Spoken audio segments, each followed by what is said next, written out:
Knight Rider won't be seen tonight, so we can bring you a very special episode of The Gen X Files.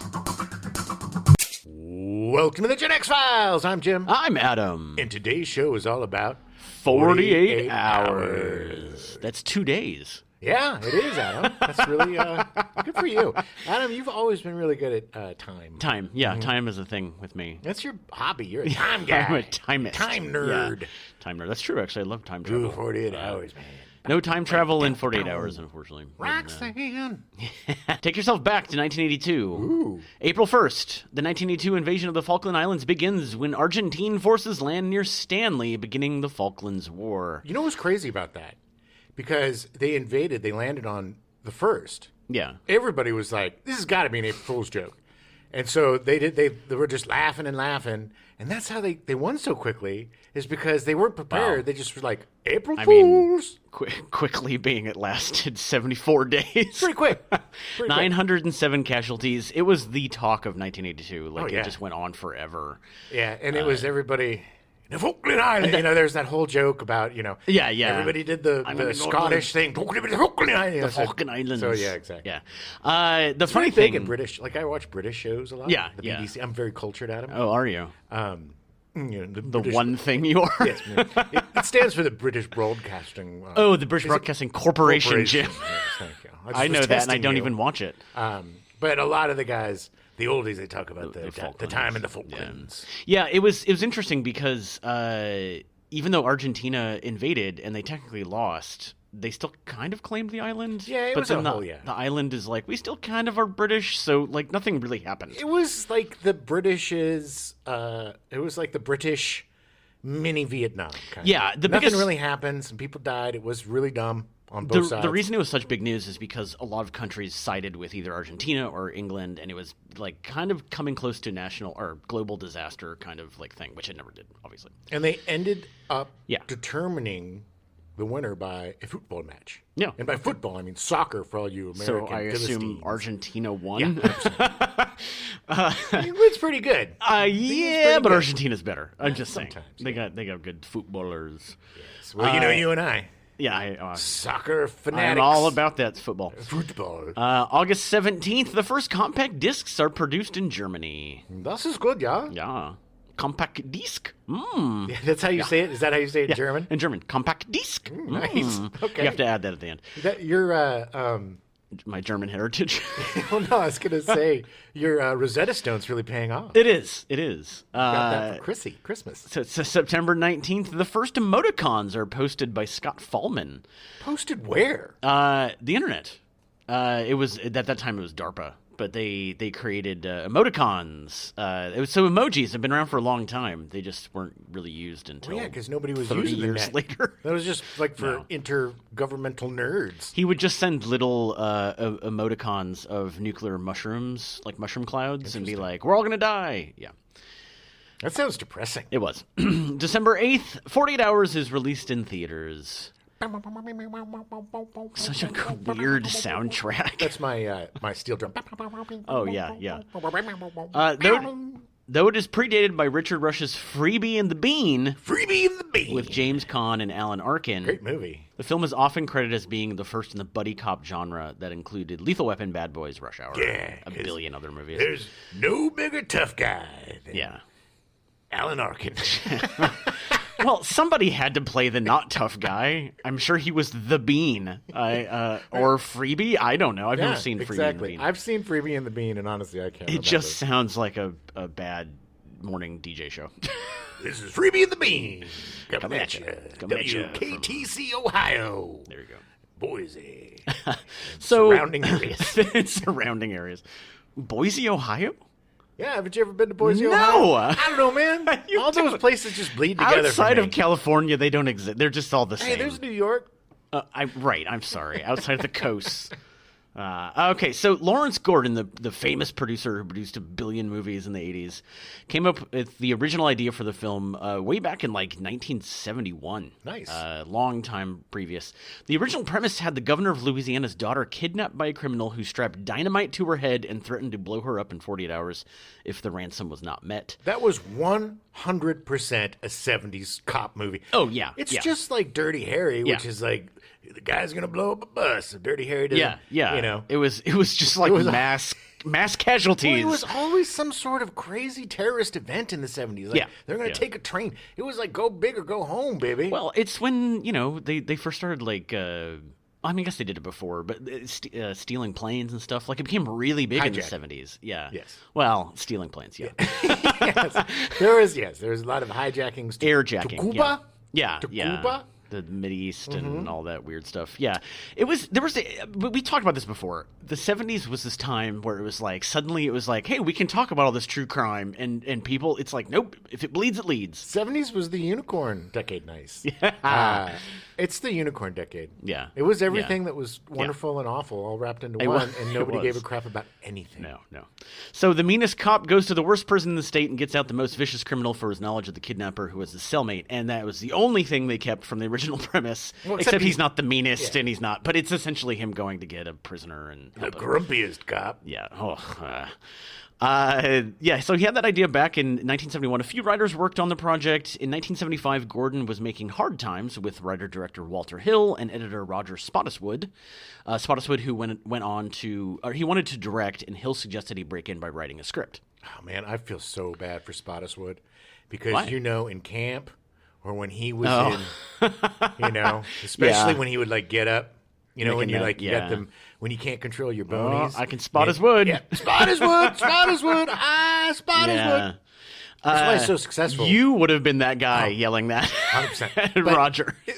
The reason why he was so successful is to get back at those bullies who spot his wood.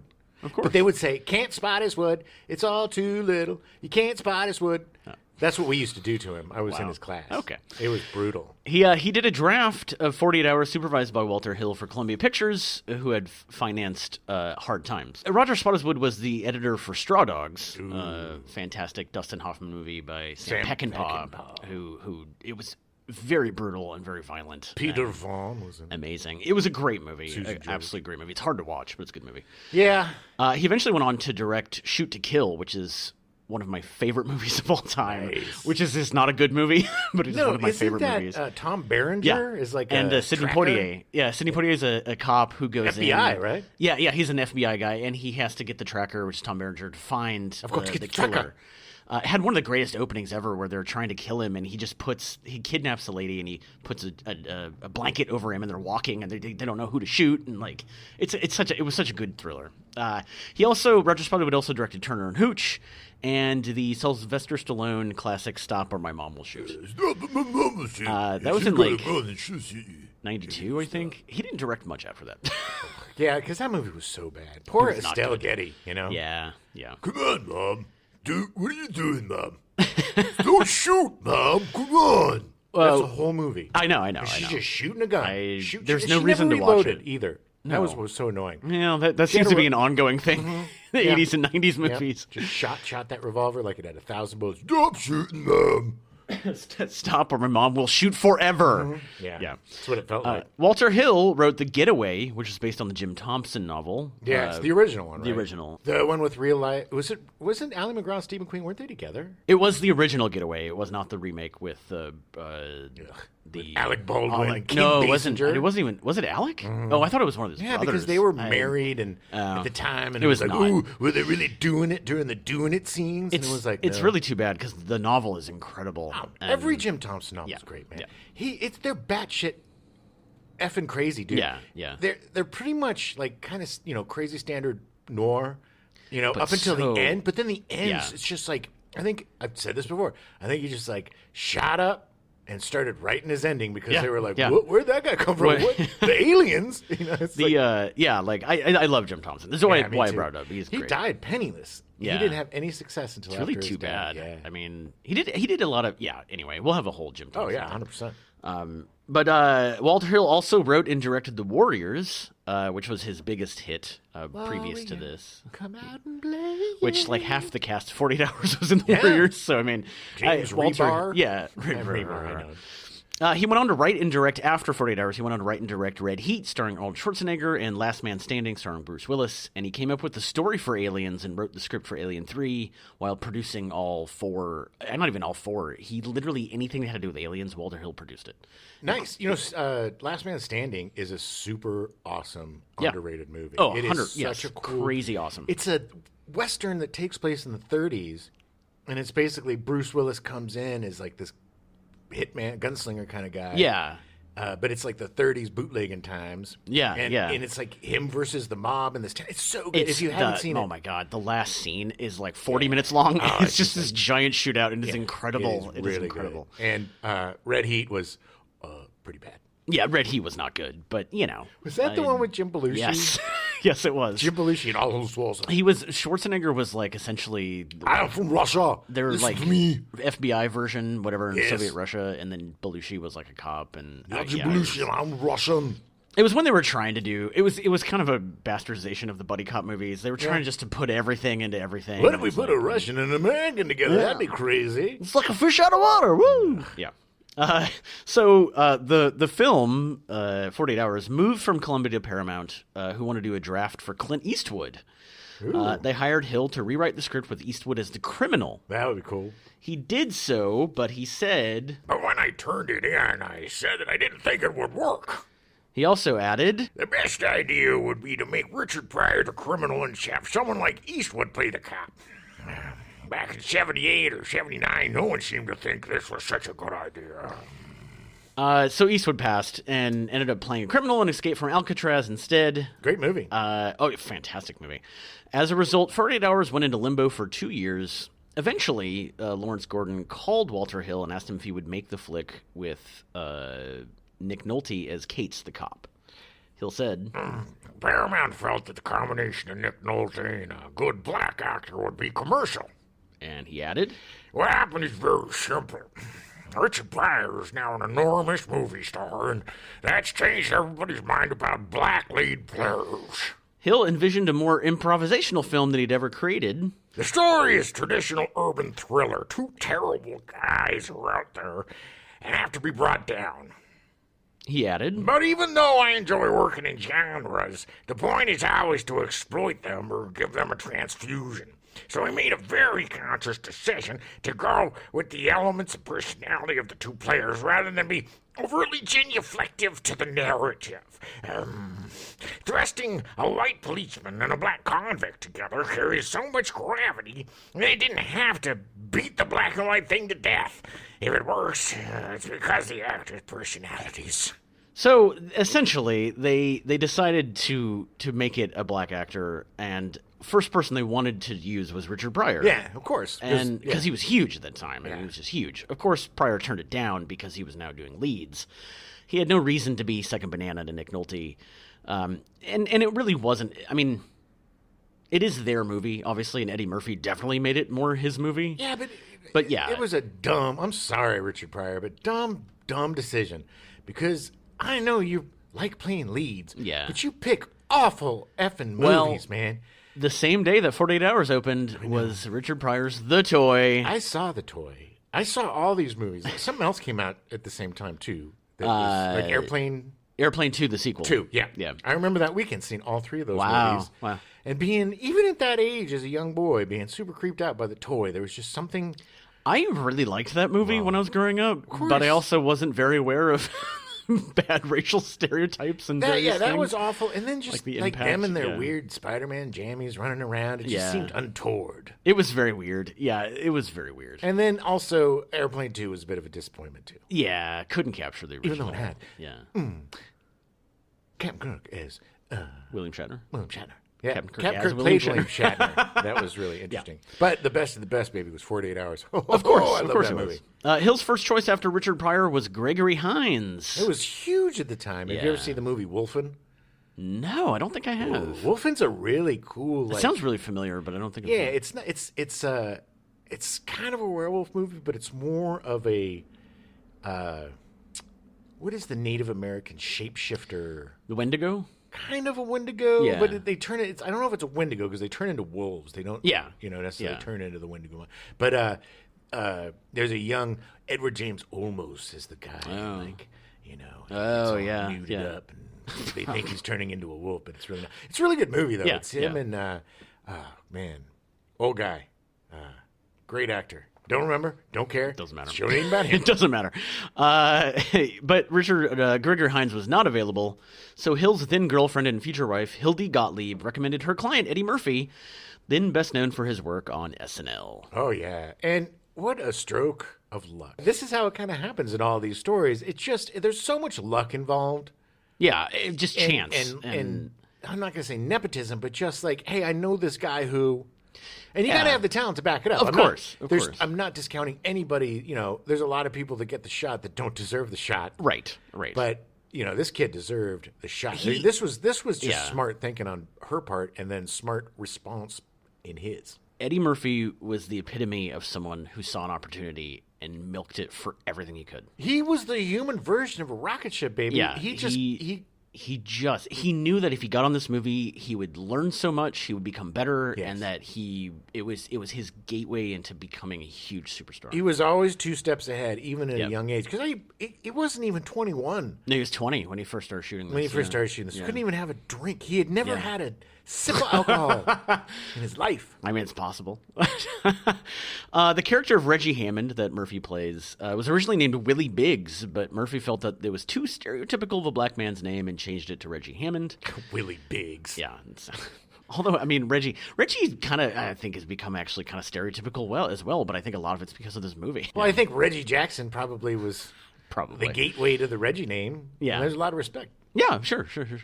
Stephen E. D'Souza worked on the script for a few weeks after Eddie Murphy was cast. He was brought on because they wanted to add more comedy to it. And Walter Hill was not super thrilled with D'Souza's work. Yeah, Walter Hill, he's a picky guy. He knows what he wants, and a lot of people call him a grump or whatever, but I just think he's serious. I think he's serious about his business, and he knows he's a filmmaker. He knows what he wants, what works and what doesn't on his set, and that's why he makes such great action comedy. Yeah, thrill. I don't know. I mean, he does. He's a genre all unto himself. He makes very well thought out movies that shouldn't be that deep. This movie is a really great balance of completely disturbing graphic violence. Yes. And humor. And the humor isn't just Eddie Murphy like being the clumps. No. It's a real character that's just funny. Yeah, his bits ring true. They're funny. Watching him destroy that redneck bar. Such a great scene. And the best part of that scene is the look on his face as he exits. That was like, I can't believe I got away with that. Yeah, I should have been murdered. Exactly. It's like, whoa, it's Bugs Bunny all the way. Bugs frickin' Bunny. Critic Michael Sregow, who visited the set for a few days during production, said, "The producers recommended D'Souza to Hill because they thought he'd be good at adding a light touch to the action. Hill didn't find D'Souza fast enough or a style of comic writing appropriate to the movie. He thought the writer contributed gags instead of personality touches, very few of which were used, and he just didn't develop the rapport with D'Souza that he'd later have with Gross." Walter Hill brought on Larry Gross to work on the script 3 weeks prior to shooting. He told Gross, "I've been working this fella, and while I like him, I know it's not going to work out." Hill told Murphy that it's not a comedy, it was a serious movie with a funny character in it. Gross says his main contributions were the idea that Reggie Hammond wanted badly to have sex after 3 years in prison, Nick Nolte having a relationship with his girlfriend that mirrored the frustration Eddie was having, and improving the nuances of the relationships between Nick and his girl, his boss, and the killers. The killers were sharpened up and made more interesting. Gross also said, "People had this perception of Walter being melancholy, and now that he's made this film, no one thinks he's melancholy anymore." Yeah, Larry Gross literally rewrote the script up until the last day of shooting. Oh, yeah. I mean, it was just a constant. Well, when you're tailoring the movie, this is why it was brilliant, because it wasn't like, oh, we don't have a script, we don't have a story. It was tailoring the dialogue and the situations to the strengths of these characters. Right. And these actors. I mean, Nolte, he's a genius, man. That guy is he's a classically trained, he's brilliant thinker. And then, Murphy is just a hungry kid who wants to learn and is just naturally cool, funny, and watchable. And it's like the Hill and the writers really exploited. Oh yeah, totally. Yep. So the cast: Nick Nolte, Inspector Jack Cates. He had starred previously in The Deep, based on the Peter Benchley novel in 1977, Who Will Stop the Rain, a movie about the Vietnam War in 1978, and North Dallas 40, about pro football in 1979. North Dallas 40 is good. Yeah. Because it's all about, like, their pains and, And being real, yeah. And it's like, they didn't get paid a lot back then, and it was just the trudge of being football players. It's really... I think Mac Davis was the other star in that. I think it was he and Mac Davis. Yeah, the that football sounds right. Guys. Yeah. But I recommend that. I think he also. I don't know what went on with my voice there for a second, but I think he also starred in a soap opera where he got his start. Oh, that's very possible. I just looked at his film credits. I wasn't looking at his TV stuff. So it's very possible. James Remar is Albert Gans, the enemy, the antagonist. Starred in The Warriors, but previously with Walter Hill, and then later played Dexter's father in Dexter. He was a ghost. He was. He was not real. He was a figment of his imagination. I remember seeing Nick Nolte in The Deep. The Deep is kind of like, I watched The Deep because they, after Jaws was successful, they put a shark in the water. It wasn't even about that. It was about treasure hunters or whatever. Yeah. But I liked him so much. And what I thought was so cool about Nolte is his character didn't wear a wetsuit. He just put on his stuff and wore No, he wore like a dress shirt and pants and jeans. It's like he just was wearing his clothes. Here we go. Let's go. I just thought he was the coolest guy. He was just such a cool dude. He just a gruff man. Nolte, it's really funny because Nick Nolte is apparently like just a big teddy bear. Like he's apparently the nicest guy in the world. Yeah. And because his voice and because of his giant stature, everyone wants him to play this mean, gruff dude. To the point where Larry Gross would talk about how Nolte was always trying to pull back. Yeah. And like and Hill was like, no, you gotta get meaner. You gotta get meaner. And he was just like, man, I don't really want to. But that was so brilliant because we watched the movie again. It's not really streaming anywhere. We found it on Pluto TV. Yeah. Which was like watching it again in the 80s because we had 7,000 commercials. On TV, and I'm just going to tell you this, Arizona. F you. F you. I'm never coming to your stupid state again because you just made me watch your stupid commercial Discover 8,000 times. Commercial 4,000 Wonder. times. Yeah. Ugh, between that and like drugs. But it is available for free, so you can watch it for free. Yeah, it's just like it goes from being an hour and a half movie to watching one of the extended versions of Lord of the Rings. My God, it with forever. the 7 million commercials they force you to watch, and they also bust in at like the stupidest times, like right in the middle of like a sentence, and be like, "Hey, so be good." And it's a jump Discover cut. Arizona. It's literally a jump cut. It's not even like a fade out or anything. It's just bang, bang. There it is. Yeah. So anyway, so be prepared for that when you watch it. But man, saying what you said, it added to like his uncomfortable, like Nolte's character, Cates. He's super uncomfortable in his skin. You know, he's a little pudgy. He's not like he's not some big old action star or whatever. No, he's just this kind of drunk, very working man. Alcohol. Yeah, he's just he's a guy that wants to solve crimes and not fight with his F buddy. Yeah. And that's basically it. And he just doesn't want to be hassled, and he wants to get it done. He's just so put upon, But he's also self-aware. It's a very complex character because it'd be, and I think him questioning that and him being a softie added the touches. I don't know. Added the touches that makes the evolution of their relationship believable. Yeah. Totally. And it's a very, very cool and organic buddy film. It is. Yeah. It is. David Patrick Kelly played Luther Kelly. He was one of the bad guys. He's the one whose girlfriend got kidnapped by James Remar. And he's the one that says, "Warrior." Yes, he was the main antagonist in The Warriors, which is really funny because they made him look much bigger in that movie than he really is. He was also the main antagonist in Dreamscape. Oh yeah, that's right. With Dennis Quaid. Yeah, and Steven Spielberg's wife. Oh yeah. Schlooby de Boobity. Kate Capshaw. There you go. not a very good movie. The dude though, he turns into like a big snake at the end, so it's kind of. Dreamscape is definitely got a place in people's hearts, but it's not a very good movie. They didn't remake it because it's like assassinating people in their dream. It was like the pre Freddy Krueger. It was like if the CIA were Freddy Krueger. That's Dreamscape. David Patrick Kelly later starred in Commando with Arnold Schwarzenegger. He was in The Crow with Brandon Lee, and he played Harry S. Truman in the Clint Eastwood film Flags of Our Fathers. Yes. He was good. Sonny Landham as Billy Bear. He was as they kept calling him over and over again, the Indian in the movie. I love that actor. He was also in The Warriors and in Poltergeist. Yeah. He was in Firewalker, the very first movie I ever saw in the movie theater. Oh, wow. With Chuck Norris. Yeah, another big action guy. Yeah. And most famously, and everyone knows him from Predator. In Predator, yeah. Come and get me. He was fantastic in that movie. What's up, Dutch? But he was another one of those guys that you would never know his name. I mean, this movie's just full of character actors. He was just a buff Native American guy that showed up in action movies. He must have just been like, I just have this weird. I picture the '80s, like the Paramount gym. Yeah, and there's there's that guy and like Schwarzenegger and Rambo and all these guys. just working hanging out in the. Hey, you guys want to go get a smoothie? I gotta get in my steps. Let's go get a smoothie.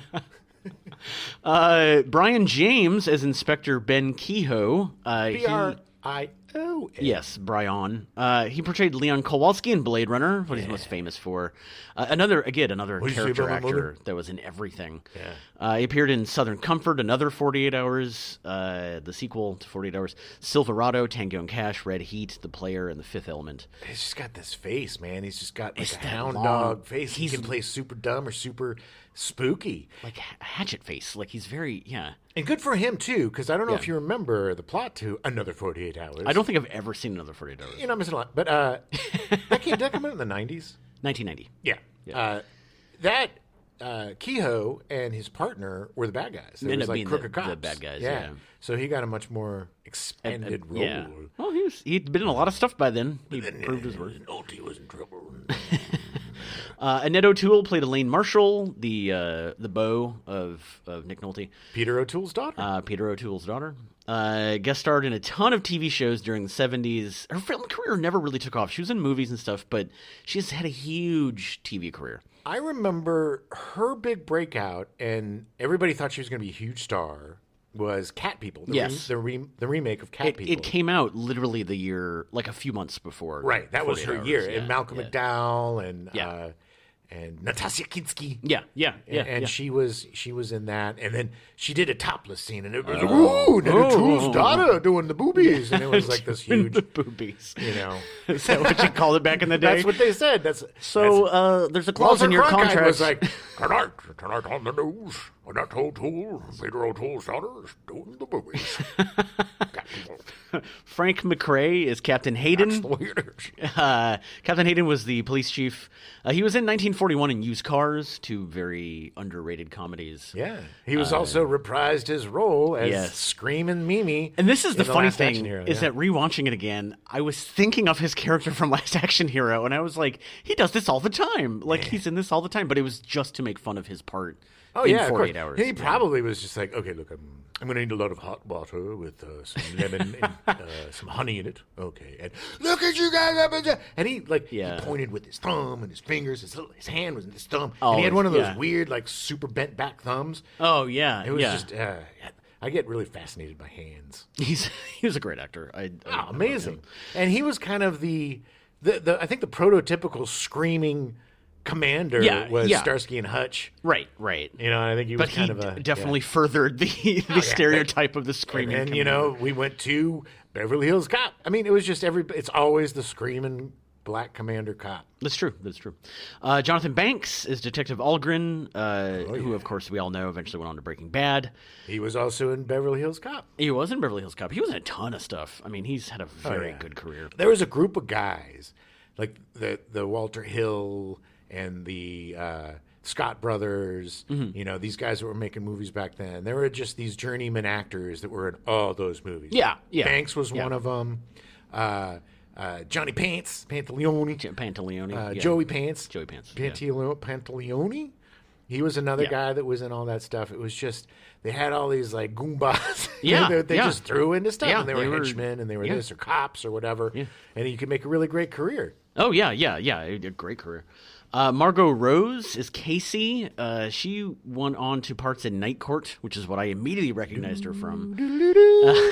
And she was also played the guest lead in the most acclaimed episode of Star Trek: The Next Generation. Which episode is that? It was called like Immortal Nights or something, or Illuminated Nights or something. I don't know. I don't remember it. I've watched it. I don't remember. I need to rewatch that show. It was a great show. And you should, because Denise Crosby, playing Sally, obviously was also in Star Trek: The Next Generation, and was the granddaughter of Bing Crosby, who also at one point did the boobies. Well, she did. As he said, she did the boobies in 48 Hours. Yes. But I think she got fired from the Next Generation for doing Playboy. Yeah, she was. Which the irony is that she then came back and played her own daughter. So like it didn't. They were like, nah, it's fine. It wasn't as bad as we thought. I mean, it's really kind of sexist to be. Yeah. You know, a woman has a choice to do whatever she wants. It wasn't just that. She wanted to get out. Like she was didn't want to be locked into it every. It was like I think you're right. I think it was like a David Caruso situation where it got a little bit too big for them britches and thought they were going to have a big career outside of that, and then decided nothing happened, and then crawling back to TV. Not Crosby as much as Caruso, that red-headed bastard. I'm looking right at Chad Michael Murray while you're saying this. Olivia Brown is Candy, who best known for her role as Detective Trudy Joplin in the NBC crime drama series Miami Vice. Oh, Trudy, I love Trudy. She was so good. Ooh, Trudy and Gina and Trudy. Yeah, they were the Crockett and Tubbs, the female Crockett and Tubbs. Yeah, she was great. She's fantastic. So the filming started on. What else? Just got to say though, her entire part is Eddie Murphy coming up to her and being like, "Hey, I've been in prison a long time. I really need 6. Give me 6." And she's like, "Can she do better than that?" And he's like, "Nope." And then and he's like, "I don't have any money for a hotel, so you're gonna have to pay." And she's like, "What? I'm gonna have to pay, and you're not?" And then he gets taken away, and then somehow that charmed her. And she does end up having sex. And then, and he's like, "Here, take this." She's like, "I'm not a hooker." And he's like, "Oh, just buy yourself something nice. Wait 6 months and we'll come and have some baby." But it's, yeah. And she seemed totally like, it was like, "Oh, you are charming." Yeah. That whole, like, quote unquote trim hunt aspect of the movie was pretty gross. Yeah. You know, watching it this time. But it makes sense. I mean, he's a young man who just got out of prison after 2.5 years. Let's be honest. He's going to want. He's going to need to fulfill some needs. To have some sexual gratification at him. Yeah, Don't be a prude. You literally argued against yourself. Yes. So filming started on May 17th, 1982. Murphy started a few weeks after principal photography began because he was finishing up his season of Saturday Night Live. He didn't really come into the movie until about a third of the way in. Yeah, it was definitely he was the kickoff of the second act. Exactly. The shoot went well, but Hill ran into problems with studio executives. Michael Eisner, then head of Paramount, was worried that the film was not funny enough. Hill and his co-screenwriter Larry Gross wrote more material tailored to Nolte's and Murphy's personalities. By Hill's account, they rewrote Murphy's character right up to the very last day of shooting.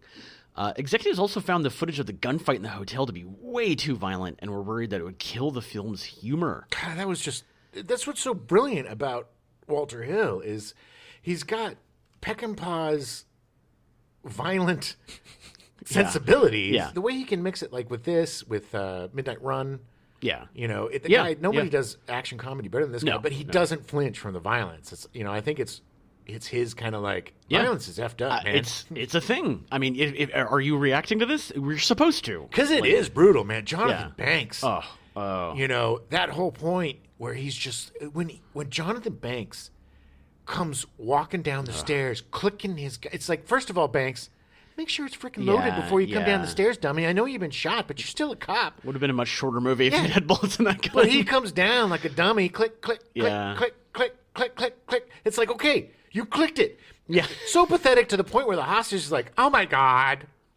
She's just like, oh, that's so sad. It's the one point in a movie where they actually ran out of bullets. And he's sitting there with this look on his face like, don't kill me. He's got such a sad look on his face. Yeah, and then he's like, don't you do it. Don't you give up the gun, Gates. Don't you do it. Oh, my God. Yeah. Gets him. He doesn't know what to do. Yeah. And then he gives him the gun, and the gun, bam, bam, bam. And then immediately, shoots him with his own gun. Cates gives him the gun. He's killing cops so with sad, Cates' gun, man. Sad. That's got to mess with his mind, baby. No, but I'm just Yes. I got crazy. Yes, but it does. But it wasn't so much the violence as it was the emotional aspect of the violence that was so hard to take, man. It's easy to watch people get blown. Like you look at Rambo 8 or whatever when he's sitting in the truck with a M60 or whatever just blowing people away for 45 minutes, just blowing chunks off of people flying off. Yeah, that's gross, but it's not as effective as seeing this poor guy get shot in cold blood with the other cop's gun. I mean, there's a story there to that violence. There's emotion to the violence. The executives told Hill that he would never work for Paramount again because of that scene. Yeah, well, Paramount's lost. Paramount. The movie made a bunch of money, so I mean, I don't know if that was did that really last? true. Probably not. I wonder how many times "You'll never work for Paramount again," or "You'll never work in this town again." Cha-ching, cha-ching. Oh, hey. Actually. Did I say that? Oh, I was just kidding. Welcome back, Walter. Let's have a cigar. It was widely known on set that Paramount executives hated what they had seen of Murphy's performance in Dailies and wanted to fire him, but Nick Nolte and Walter Hill fought to keep him. Yeah, I don't think they understood it. They didn't get it. Because Eddie Murphy, I mean, the fact that his first scene, he's singing a police song. Yeah. Roxanne. Yeah. Put on a red. I mean, just doing it so, hilariously. And then, by the way, Walkmans didn't have microphones that you could get right into people's earphones, by the way.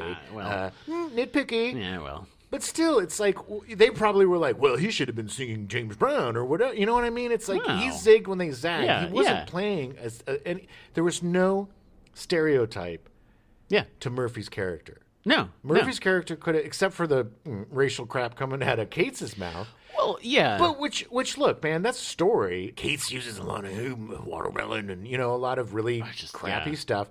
But he admits, he's like, look, I'm sorry about all the, Yeah, he's like, it was a way to control you. He felt like he had to. Because that's just what it was. It was more like, hey, this is what cops do. Yeah, which is gross. It's like, he was basically explaining why cops are such assholes.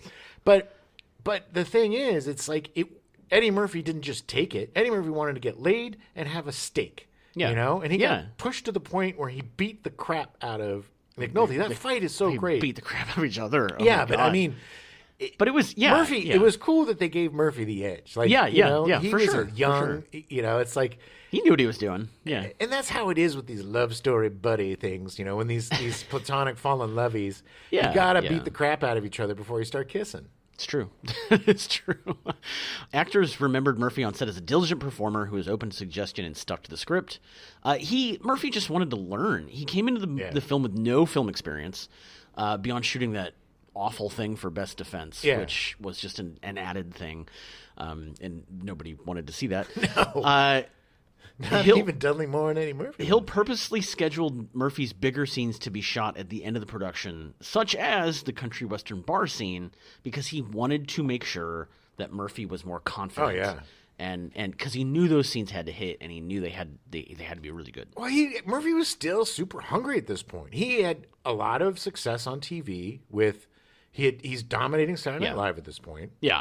And he's setting his sights on the next phase, which is dominating film.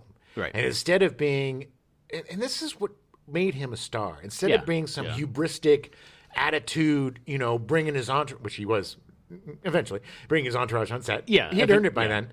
But he came on to learn to dominate. You know what I mean? Yeah. It's like he was a hungry, smart kid who was like, okay, I'm working with Nick Nolte, who's a great actor. I'm working with Walter Hill, who's a great director. This is a great way for me to learn how to be a movie star. Yeah. I'm going to learn from the best. I'm going to absorb everything I can. Yeah. And because he was a big fish in a little pond, and he wanted to be a big fish in a big pond. Exactly. And he wanted to be the biggest fish in the sea. He knew, and it's just amazing to me that he was 18, 19, 20 years old, knowing that this is what he had to do. It's confidence, man. That guy had crazy. It's like I said, he's the coolest MFer that ever graced Hollywood. Yeah. And just it's the confidence that guy has. The country western bar scene was the reason Eddie Murphy agreed to do the movie. Like, he read that scene and goes, I have to do this. Oh, yeah. Like, Well, it's That's Woo, in a movie. But again, I mean, he saw the opportunity. Yeah. Okay, I can showcase there. You know, 100%. Yeah. I can be Bugs Bunny. Yeah. I know. I've been waiting for this moment, watching Peter Sellers, watching Bugs Bunny, watching all this stuff as a foster kid, you know, watching TV all the time. I am ready. And this is going to make me a star. And that's why he's so smart to take it. Such a good scene. It's such an incredible scene. Oh, God. And it's so brilliant. And you're right, at the end, coming out of the fact that he got away with it. Yeah. And, like, it was just brilliant. Yes. Like, yeah. Walter Hill, after the scene got shot, turned to Joel Silver and said, I'm rich. Everyone knew immediately. Hill told Larry Gross, I got to get busy and get the scene done so this kid can jack up his price. They knew. Everyone knew that he was going to be huge after this. Well, yeah, it's like Saturday Night Live when we talked about last week. Even his first appearance when he didn't have any lines, we still knew we wanted to know who is this kid. Yeah. And then we found out and we were like, well, we want to know more. Eminently watchable, and Larry Gross, electric, man. That's yes. That's the only way to. There's not a lot of performers that are electric. It's like him and Prince. You know, it's like Larry Gross actually kept a production diary that was published online while he was writing and shooting 48 Hours. They released it in 2008. Some of the fun little bits from it was that Nick Nolte would refill a mug of vodka and OJ every 10 minutes. Literally drinking on set the entire day, and according to Larry Gross, you'd have no idea he was drunk. Yeah, it's no secret that Nick Nolte had some substance issues. Yes. But that's a good working alcoholic, which were a ton of these actors in the 70s. Yeah. They learned from the old guys, Robert Shaw, Robert Reed, the Roberts. Richard Burton. Dick Burton. Drinking. But that's, but a good alcoholic will drink vodka during the day because you can sustain yourself. That's true. That is true. And it don't stink. Nick Nolte knew that very well.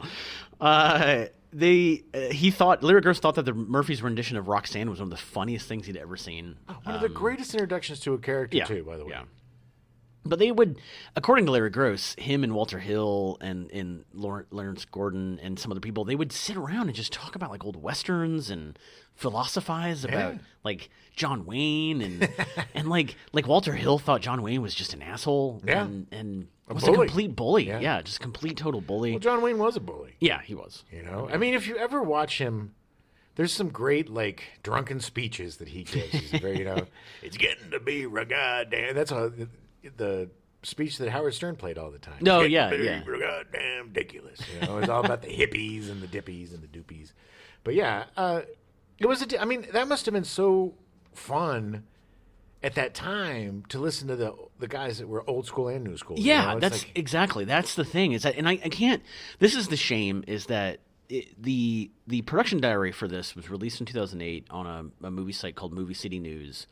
And it was early on, and they released the whole thing, and now it's gone. Oh. And there's articles that came out in 2008 that talk about it and have excerpts, but the full production diary is not there anymore. Really? It's really disappointing because it looks fascinating. You can't get it anywhere? I looked for like 3 hours. I could not. I could just find bits and pieces of stuff that was quoted in other articles. Nice. So you're like Indiana Jones. I was trying, man, because I really wanted to read the whole thing. Yeah, it sounds fascinating. Cool. Although I did find the original or the final script for 48 Hours as well. Nice. That was listed on. Did it match up? Did you read it? I didn't go far into You didn't go word for word watching the movie? No. Comparing it? That's not right. Yeah. You were playing script How dare supervisor. they? How dare they? Mr. Murphy, that's not right. It's supposed to be, it is money, not it's money. Well, this was not a Coen Brothers movie, so I don't think that was an issue. James Horner, of future best-selling score of all time, Titanic, scored the film. You know who his dad was? Little Jack Horner? Yeah. You know what he used to do? Jump over a pie He'd or sit in something? the corner, sit in buddy. a corner, that's right. You know what he would do in the corner? He would eat pie? Sitting there and he'd eat his curds and whey. Curds and whey? Yeah. Apparently I just want You to don't know pie. a lot about old Jack Horner's daddy, do you? No. The score was not actually physically released until like 2011. Really? There were bootlegs from Europe that you could get, but it was super weird. I don't know why. That is weird, because there was a couple of big... I mean, maybe it was some sort of rights issue or something with the Busboys songs. Because, no offense to the Busboys, I absolutely loved them as a young man. Laser Tag Larry and I had the Busboys albums, 100%. But all their songs pretty much sound alike. Yeah, they do. They do. They're They're fun to watch, though. I mean, they're in the movie. They have a whole sequence in the movie. So They're very charismatic. They're great. I saw them in concert. I would have see. loved to have seen them live. That would have been amazing. Great show. Yeah, exactly. It's just you only need to know one song. Because they're all pretty much the same song. 48 Hours opened in the United States on a Wednesday, December 8th, 1982, with its first weekend the same as The Toy and Airplane 2, the sequel, and finished behind them in third place for the weekend with a gross of $4.3 million. And for the full 5 days, it was like $5.2 million. Yeah, because nobody really trusted Eddie Murphy, like as an opening, you know? But it grew word of mouth, man. It did really well, right? Yeah, it ended up grossing $78.8 million overall in the U.S. and Canada box office to become the seventh highest-grossing film of 1982. Excellent. And what do you know its budget? No, there was no information about budget. They keep that stuff pretty tightly. Sometimes. It's weird. Sometimes they do and sometimes they don't. Probably when they do, it's because of some sort of accounting shenanigans. I'm guessing it probably had something to do along the lines of the soundtrack not being released. Like, there was definitely some, like, the movie made exactly $0. But I remember that weekend, and, you know, I'd theater bounce that weekend, and I remember that's the movie I went back to see again. Oh, nice. And because it was just, like, so awesome. I mean, The Toy was funny, and, you know, I love Richard Pryor and Jackie Gleason. Yeah. Oof. But it was, and it was kind of funny, but it wasn't a great movie. It was just odd. And Airplane 2 was funny, but it just wasn't Airplane 1. It tried too hard to be the first movie. And then 48 Hours was like, oh man, this is brutal cop movie that's super funny with my favorite actor of the time, Eddie Murphy. Yeah. I mean, that Laser Tag Larry and I went back 2 or 3 times to see that bad boy. Nice. 48 Hours was nominated and won several critical awards. Walter Hill won the Grand Prix Award at the Cognac Festival du Film Policier. That's where they drink a lot of cognac and talk about cops. So much. Eddie Murphy was nominated for a Golden Globe Award for Best Acting Debut Male. The film's screenplay was nominated for the Edgar Allan Poe Award for Best Motion Picture. And James Horner won an award for his score at the Los Angeles Film Critics Association Awards. Nice. A sequel, another 48 Hours, was released on June 8th, 1990. Yeah. It's... A lot of the sequels they made in the 90s to movies in the 80s just weren't good. Beverly Hills Cop 3. Yeah, they tried. I walked out of that one. Yeah. Oh, wow, really? Beverly Hills Cop 3. I snuck into it. Oh, no. And didn't pay for it and still walked out. That's how bad it was. But 48 Hours, too, it just... It suffered from the problem that drives me nuts in these sequels. Is they spend the first movie creating this really cool friendship and dynamic, and then in the sequel, they destroy it and try to rebuild it again. It doesn't work. That's why Lethal Weapon 2 was such a great sequel. Right. Because they didn't do that stupid trope.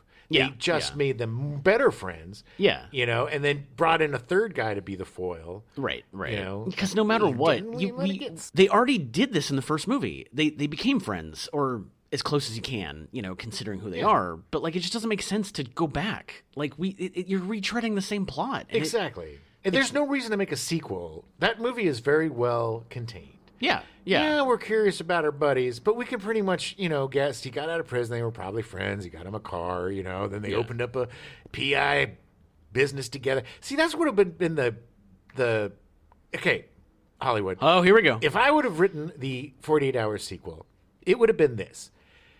Cates gets fired from being the cops for some sort of brutal, you know, police brutality thing or some sort of crap because he doesn't play by the books. Yeah. And after Reggie gets out of prison, they get their PI license and they put up a shingle, and then these PIs, you know, and they're still, you know, because he's got his, you know, got my connection with the police. And so they get this case or something where they have to, you can go back to the kidnapping or whatever, where they have 48 hours to blah, blah, blah. They have to go off the books. They get these guys. So, you know, you still get their friendship, and you get them working on their strengths. Right. Yeah, and you have these things, but not with the constrictions of being cops and outside the cops, especially when they made the cops bad guys in the actual thing. Right. This way, it's, I don't know. There's so many ways to go. That was just off the top of my head. Yeah. It felt very lazy, and it definitely was. Eddie Murphy was huge, and it was like, okay, we can make money off this. But Nolte was doing really well at this time too, because I think he had sobered up, and this is the beginning of like Down and Out in Beverly Hills, and all of his, his renaissance. Right, and taking very serious roles like with Prince of Tides But I think this was before all of this. This was kind of his cash grab before. Yeah, I mean, it came out in 1990, so like it was one of those like, I'm not going to say no, and I'm sure it's because he liked working with Eddie Murphy, and he liked the money. Yeah, he liked that money, and it must have been weird. I would love to hear what it was like to work with Eddie Murphy in '90. Right. Versus 82, because he probably at this point did come in with the entourage. Oh, yeah. And with all of the stipulations. Totally. And, I wonder if even by this point, I think Murphy had directed Harlem Nights. I think one of the reasons why Eddie Murphy made another 48 Hours because he wanted to direct Harlem Nights with his hero. Yeah. With Richard Pryor, yeah. And so I think to do that, he had to agree to do 48 Hours, another 48 probably. hours. I wouldn't be surprised if it was a contract deal thing. Because it feels like a contract deal thing. Yeah. It feels. I don't think anybody was like into it. Clamoring for a sequel to the movie. I just see I see Nolte like reading the newspaper, and I see Eddie Murphy like listen to his whatever tracks he's laying down for his new album with his entourage, and it's just like I just don't see anybody. I see Walter Hill just be like, this sucks. It just seems very odd that 8 years later, they're like, let's do this. Yeah, there had to be behind the scenes, and it's contract stuff. Like you said, it's super lazy because now it's like Nick Nolte's in trouble. He's got a manslaughter charge against him. Right. And so he's got to get Reggie Hammond, a newly released convict, to figure out who the Iceman. It's just this convoluted, dumb thing, and it ends up being the cops. And, it's just Eddie Murphy is not young and hungry, and Nick Nolte isn't grizzled. He's looking pretty good and fresh-faced. So it's not the same thing. And it's just sad. The movie got remade in India in Hindi in 1984 as Andar Bahar, which apparently was a very highly successful film, and then also got remade again in India in 1982 under the language of Canada, which I looked it up because I had never heard of this before. Kannada. It's a language used in southwestern India. Interesting. I had never heard of it, and I was like, it has to be pronounced differently, and it's not. The copyright issues in India are sketchy at best. So you'll see like Spider-Man movies and Spider-Girl. I mean, just type in India and any of your favorite movies, and you'll see something spectacular. The best part about the movie that was made in the Canadian language in India in 1982 was that it was called Police File, which is just the most generic, awful name ever. In 2017, the Safdie brothers announced they would helm a remake and co-write the script with Gerard Carmichael. Ooh, well, I love Gerard Carmichael. Yes. The Carmichael Show was awesome. It had Lil Rel Howery, Tiffany Haddish, David Alan Grier, Loretta Devine. It was really funny, and he was trying to do like a All in the Family kind of. He was trying to do more of that kind of show, and it was really interesting. It was really funny, but it never had like a set time slot. That thing would just jump everywhere. It would disappear for like a year and then come back with 6 episodes. It was so mishandled, and it's just a shame because that show was really, really awesome. It is a shame because I like Gerard Carmichael, but I really don't like the Safdie brothers. Yeah, they did. What did they do? They did Uncut Gems, right, which I knew a lot of people liked. I didn't see it. That is the closest I've ever come to walking out of a movie theater. I didn't watch that movie because of your hatred for it. The end of that movie, I literally wanted to grab the Safdie brothers and knock their heads together and be like, why did you waste my time? Ooh. I hated that movie so much. Okay. So tell us how you feel. To the point where I didn't even see their other movies. I was just like, why? What other movies did they do? They did Good Time with Robert Pattinson. And they did a couple others, but they usually act in their own movies. And like, I watching them in like interviews and stuff, it was just like, I don't even want to be around you people. Now, you said that the development for this remake changed so much that it turned into a different By movie. December 2019, the Safdies announced that they had reworked it so much that it became a completely different movie. Are they making this movie? And I believe they are making this movie. With Gerard Carmichael? I don't think so. Well then forget it. Yeah. I'm not in. Yeah. So I think he was brought in to kind of do the Eddie Murphy part and like and add that stuff. He would have been great. Yeah. He would have been great if they were going to redo this movie. And you know me, not a fan of remakes.